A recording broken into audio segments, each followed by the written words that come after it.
nyo ngayon sa Araneta! Welcome back sa aming channel. Hiwalayan ng Kathniel, sinasabing scripted lamang umano. Alamin at panoorin ang buong detalye.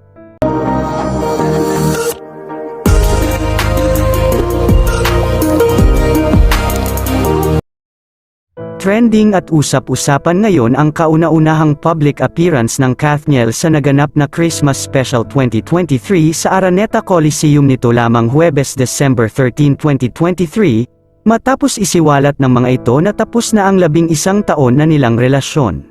Makikita sa mga video na kumakalat ngayon sa social media kung gaano pa rin kaalaga si Daniel Padilla sa aktres at kung paano nito alalayan ang aktres maging ang mga titigan ng mga ito at pagbebeso sa bawat isa ay umani ng samut-saring reaksyon sa publiko.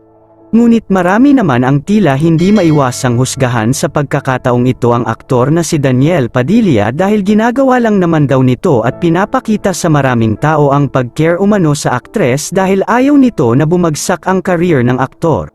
Sa kabilang banda naman ay may bulong-bulungan na hindi naman talaga totoong hiwalay ang Kathniel. Ginawa lang naman daw nila yon upang mas lalo pang umingay ang pangalan nila at mas lalo pa silang pag-usapan ng mga tao dahil napapabalita nga ngayon na may bagong pelikula silang pagsasamahan sa darating na 2024.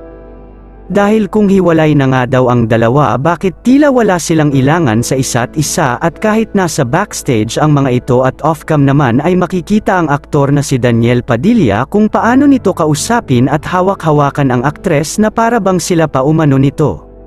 Labis namang ikinatuwa ng mga Kathniel fans dahil muli na namang mapapanood ang dalawa na magkasama sa isang pelikula, ngunit marami rin ang ayaw na magsama umano ang dalawa dahil sa isyong nagloko at nambabae umano ang aktor at sinabi pa ng mga netizens na huwag na dapat papauto ang aktres dahil may posibilidad na ulitin daw nito ang ginawa niya sa kanya. Yun lamang po, anong masasabi mo sa videong ito? Totoo kaya na hiwalay na ang Kathniel o scripted lang umano ang lahat? Mag-iwan ng komento sa ibaba. Maraming salamat po sa panunood.